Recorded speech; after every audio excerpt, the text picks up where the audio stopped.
Praise the lord. హల్లెలూయా. ప్రభువునందు ప్రియ దేవుని జనాంగమా, మన ప్రభువును రక్షకుడైన యేసయ్య పరిశుద్ధ నామంలో మీకు శుభములు తెలియజేయుచున్నాను. ప్రతి ఉదయం దేవునితోని ఆధ్యాత్మిక కార్యక్రమానికి మిమ్మలను ప్రేమతో ఆహ్వానిస్తూ ఉన్నాను. ఇటు వాక్య ధ్యానముగా సామెతల గ్రంథము 10వ అధ్యాయము 7వ వచనాన్ని చదువుకుని ధ్యానం చేసుకుందాం. నీతిమంతుని జ్ఞాపకము చేసుకొనుట ఆశీర్వాదకరమగును, భక్తిహీనుల పేరు అసహ్యత పుట్టించును. ఆమేన్. ప్రభునందు దేవుని జనాంగమా, చదవబడిన లేఖనము నిమిత్తమై ప్రార్థన చేద్దాం. మమ్మలను మిక్కిలిగా ప్రేమించుచున్న మా ప్రియ తండ్రి, మీ ఘనమైన ఉన్నతమైన నామానికి స్తోత్రాలయ. ఏ మంచి లేని మా బ్రతుకులలో మరొక నూతన దినాన్ని దయచేసినందుకే స్తోత్రాలు తండ్రి. ఈ ఉదయకాలం ముందు మేము ధ్యానం చేయడం కొరకు చదువుకున్న ఈ లేఖన భాగాన్ని మా కొరకు దీవించండి. ఈ లేఖన భాగముల నుండి కొన్ని ఆత్మీయ పాఠాలు మీరే మాకు బోధించి నేర్పించమని యేసయ్య పరిశుద్ధ నామమున ప్రార్థించి వేడుకుంటూ ఉన్నాము తండ్రి. ఆమేన్.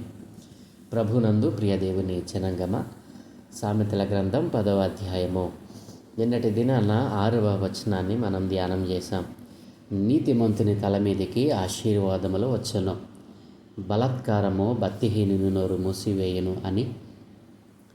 మరి బలాత్కారము దేవుని యొక్క ఆశీర్వాదాన్ని దూరం చేస్తుంది అని, బలాత్కారము దేవుని సన్నిధిని దూరం చేస్తుందని, బలాత్కారము దేవుని యొక్క ప్రేమను దూరం చేస్తుందని, బలాత్కారము మరి ఇంటికి సమాజానికి దూరం చేస్తుందని నిన్నటి దినాన మనం ధ్యానం చేశాం. భక్తిహీనత బలాత్కారమును మరి దేవుని సన్నిధిలో నిలవవు అని, దేవుని దృష్టికి అవి ఆమోదయోగ్యము కాదు అని మరి ధ్యానం చేశాం. ఈరోజు మరొక లేఖనాన్ని మనం ధ్యానం చేద్దాం. ప్రియదేని పిల్లలారా, నీతిమంతుని జ్ఞాపకం చేసుకొనుట ఆశీర్వాదకరమగును, భక్తిహీనుల నోరు పేరు అసహ్యత పుట్టించును. నీతిమంతుని జ్ఞాపకం చేసుకొనుట ఆశీర్వాదకరమగునటండి. నా ప్రియ దేవుని పిల్లలారా, ఈ భూమి మీద చాలామంది మరి చాలా నీతి క్రియలు జరిగించి చనిపోతారు. చాలామంది చనిపోయారు కూడా. మరి అలాంటి వారు చనిపోయినప్పుడు మనం సాధారణంగా ఏం తలస్తాం? భూమి మీద బ్రతికినప్పుడు ఈ సహోదరి ఈ సహోదరుడు చాలా మంచిగా జీవించారు, మరి సమాజంలో ఒక మంచి పేరును సంపాదించుకున్నారు, వారి జీవితంలో ఎప్పుడు మరి అబద్ధం ఆడటం కానీ అసత్యం చెప్పడం కానీ మరి వారి జీవితంలో మేము చూడలేదు. వారు మంచిగా జీవించారు, దేవుడంటే భయభక్తులతో జీవించారు, యథార్థ హృదయంతో ఎదుటివారి మీద ఎప్పుడు కూడా కొండెములు చెప్పిన వారు కాదు. ఎదుటివానికి మేలు చేశారు తప్ప ఏ ఒక్కరికి కీడు చేసినటువంటి సందర్భాలు మాకు తెలియదు. ఇలా ఒక వ్యక్తి, ఒక సహోదరుడు కానీ ఒక సహోదరి కానీ చనిపోయినప్పుడు చాలామంది మరి చనిపోయిన సందర్భాలలో మాట్లాడుతూ ఉండటం మనం చూస్తూ ఉంటాం. ఇదేం పిల్లరా, ఎందుకు ఆ చనిపోయిన వ్యక్తి గురించి, ఆ సహోదరి గురించి, ఆ సహోదరుని గురించి మనం ఎందుకు మాట్లాడతాం? వారు భూమి మీద జీవించి ఉన్నప్పుడు వారు కనపరిచిన వారి నీతి క్రియలే, వారు చేసిన మంచి పనులే వారి తదనంతరము కూడా అవి జ్ఞప్తిలోకి రావటానికి మరి కారణమవుతూ ఉన్నాయి. ఇదేని పిల్లరా, ఇక్కడ దేవుని వాక్యం సెలవిస్తూ ఉంది, అలాంటి నీతిమంతుని జ్ఞాపకం చేసుకునటమే ఆశీర్వాదకరం అంటండి. అలాంటి నీతి క్రియలు చేసినటువంటి వారిని జ్ఞప్తిలోకి తెచ్చుకోవడమే మనకు ఆశీర్వాదకరం అంట. అంటే దీని యొక్క లోతైనటువంటి వివరణ మనం ఆలోచన చేస్తే, లోతైనటువంటి ఆ యొక్క దేవుని జ్ఞానాన్ని మనం ఆలోచన చేస్తే, నీతిమంతుని జ్ఞాపకం చేసుకొనుట ఆశీర్వాదకరమగును అని అంటే ఈ భూమి మీద నీతి క్రియలు చేసి చనిపోయిన వ్యక్తిని గురించి అని మనం అనుకోవటమే కాదు, అసలు భూమి మీద నీతిమంతుడు ఎవరు అని మనం ఆలోచన చేయాలి. నా ప్రియ దేవుని పిల్లలారా, రక్షింపబడిన నీకు, రక్షణ లేని అన్యునికి ఒక మరి నిర్దిష్టమైనటువంటి ఒక లక్షణం ఉండాలి, తేడా ఉండాలి, భేదం ఉండాలి. ఏమిటది? రక్షింపబడిన నీకు ఈ భూమి మీద నీతిమంతుడు, దేవుడు అన్నాడు కదా, భూమి మీద నీతిమంతుడు ఒక్కడును లేడు అని చెప్పి దేవుని వాక్యం సెలవిస్తూ ఉంది. మరి అలాంటి భూమి మీద నీతిమంతుడు లేడు అని దేవుని వాక్యం సెలవిస్తే, మరి ఏ నీతిమంతుని జ్ఞాపకం చేసుకుంటే మనకు ఆశీర్వాదం వస్తుంది అని ఆలోచన చేయాలి. ప్రియదేని పిల్లరా, మరి భూమి మీద ఒక్కడునూ లేడు. మరి భూమిని మనం తరచి చూస్తే నీతిమంతుడు ఒక్కడునూ లేడని దేవుని వాక్యం సెలవిస్తే, మరి ఏ నీతిమంతుని జ్ఞాపకం చేసుకుంటే ఆశీర్వాదాలు వస్తాయి. మరి భూమి మీద, ప్రపంచంలో ఈ భూమండలం మీద నీతిమంతుడు ఒక్కడే, ఆయనే క్రీస్తు ప్రభులవారు. ఆ నీతిమంతుని మనము ఎరిగి ఉంటే, ఆ నీతిమంతుని మనము తెలుసుకుని ఉంటే, ఆ నీతిమంతుని మాటలను మనము అంగీకరిస్తే, ఆ నీతిమంతుడు చెప్పిన బోధనలను మనము మరి హృదయంలో దాచుకుంటే మనకేమొస్తుంది? ఆశీర్వాదకరం. మరి నీతిమంతుడు అనంటే క్రీస్తు ప్రభులవారే.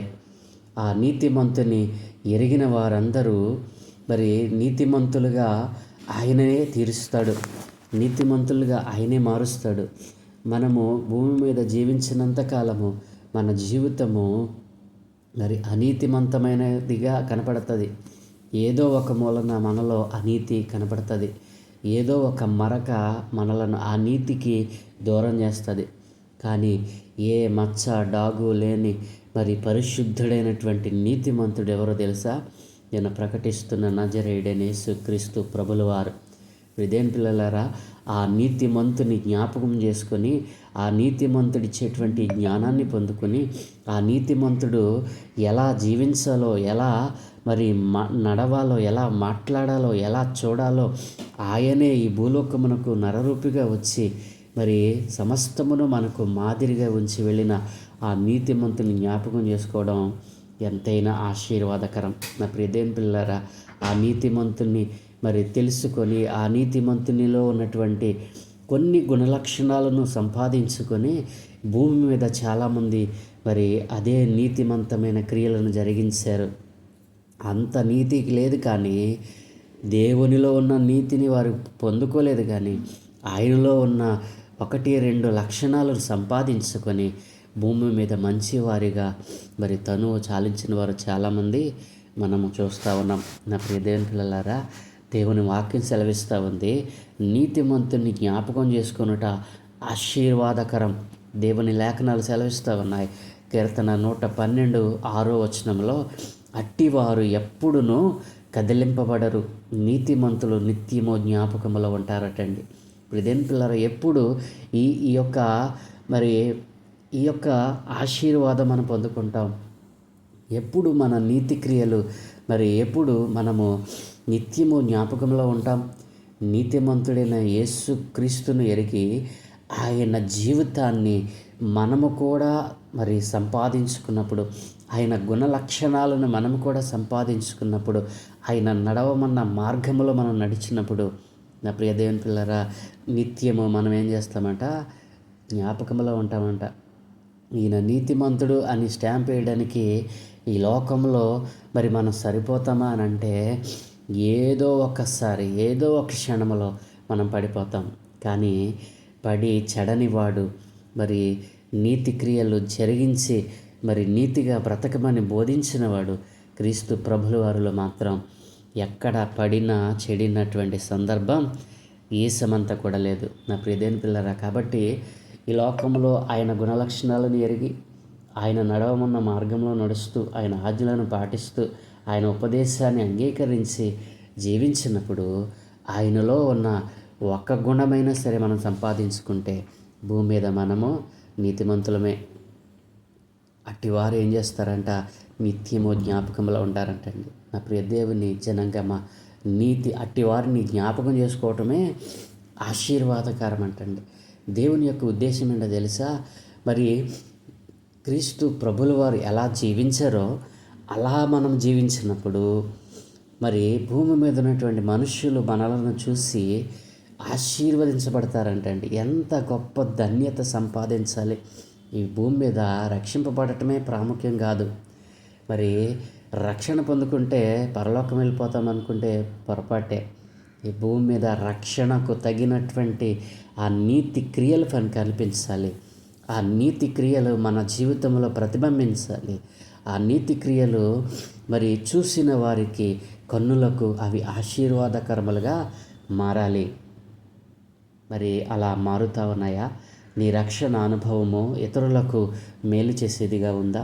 నా ప్రియదేవుని పిల్లారా, మరి 2వ భాగంలో అంటున్నారు కదా, దేవుడు నీతిమంతుని జ్ఞాపకం చేసుకున్నట్టు ఆశీర్వాదకరమగును, అయితే భక్తిహీనుల పేరు అసహ్యత పుట్టించునంట. దీంట్లో భక్తిహీనుల పేరు ఏం చేస్తుందంట? అసహ్యత అంటండి.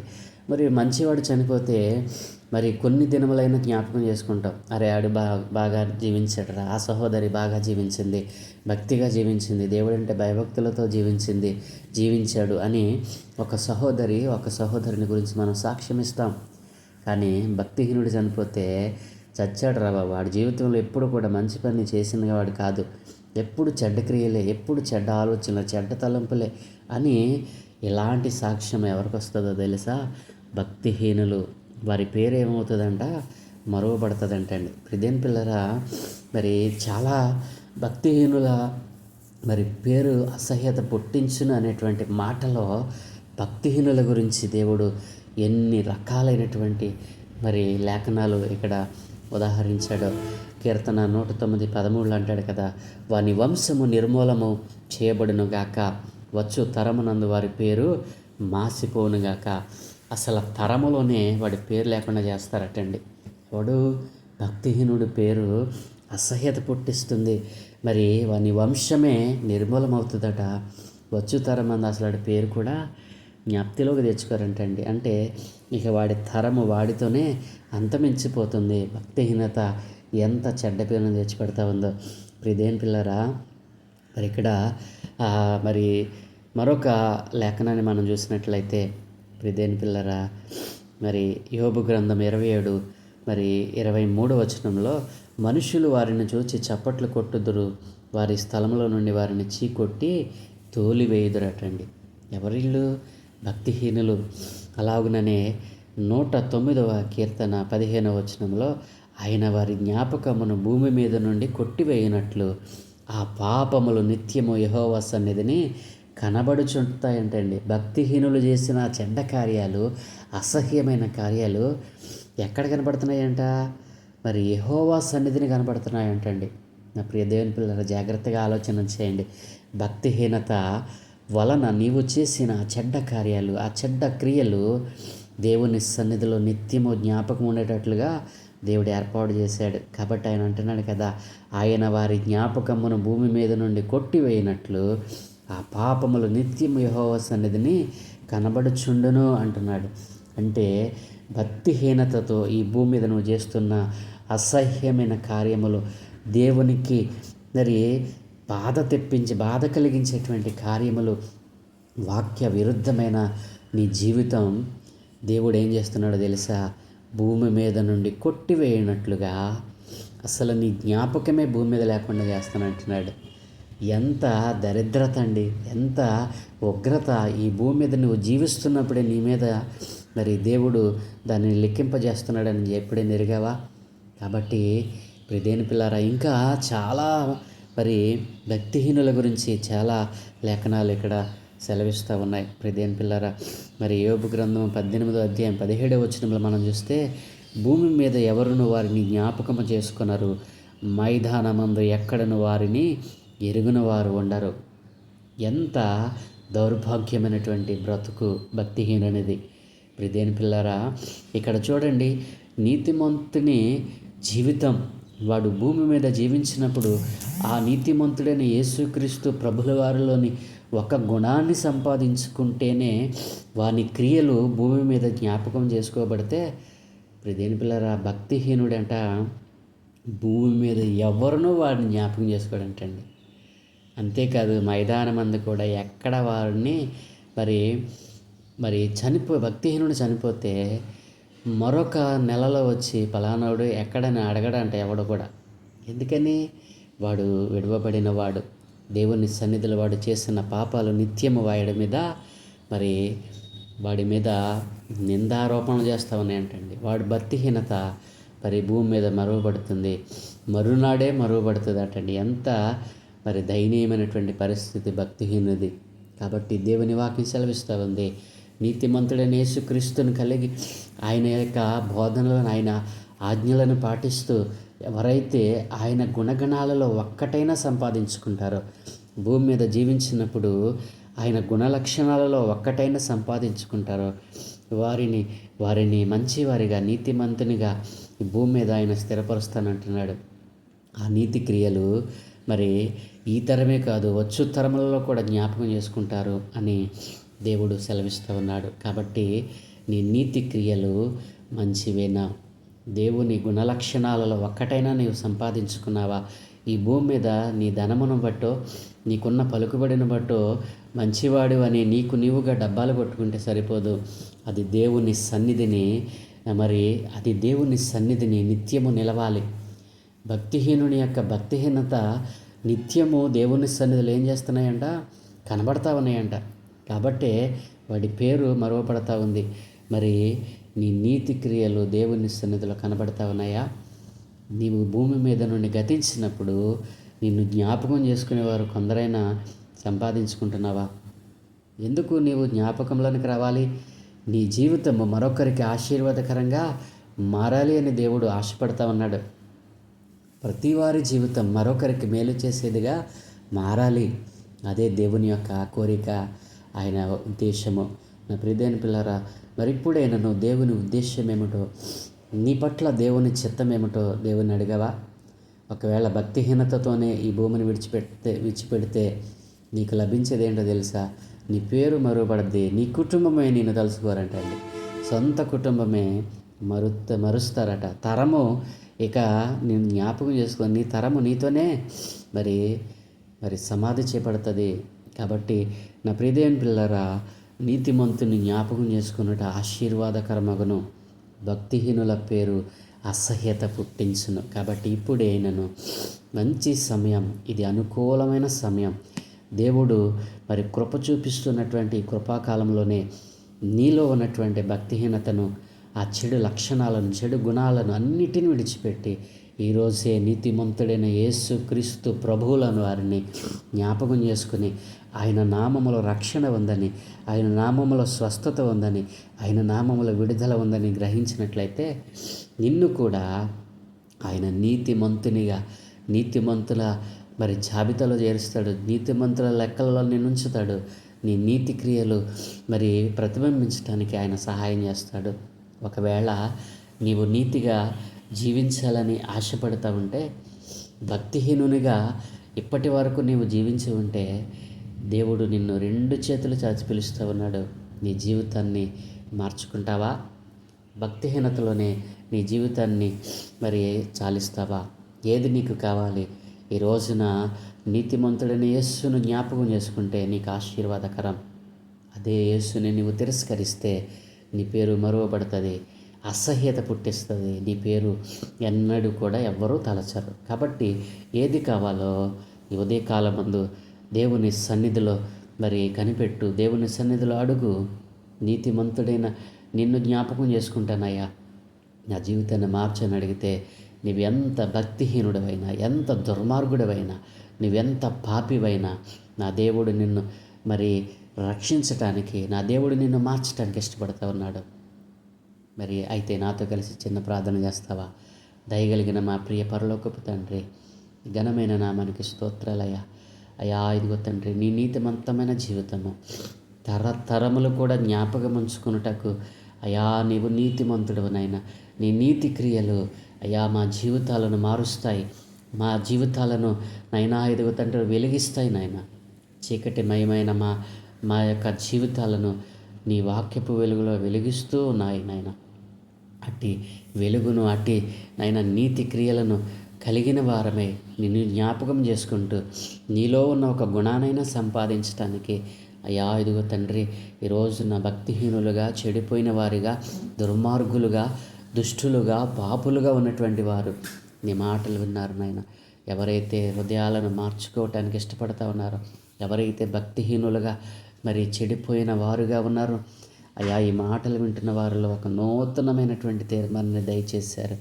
ఎవరైతే నీతి క్రియలు నీతిమంతుడైన మిమ్మల్ని అంగీకరించి మీ వాక్యమును మీ ఉపదేశాలను హృదయమనే పలక మీద వ్రాసుకొని ఇప్పుడైనను నైనా మీ నీతి క్రియలు కలిగిన వారై అయా మీరు ఇచ్చేటువంటి ఆ రక్షణను పొందుకోవడానికి ఇష్టపడతా ఉన్నారు.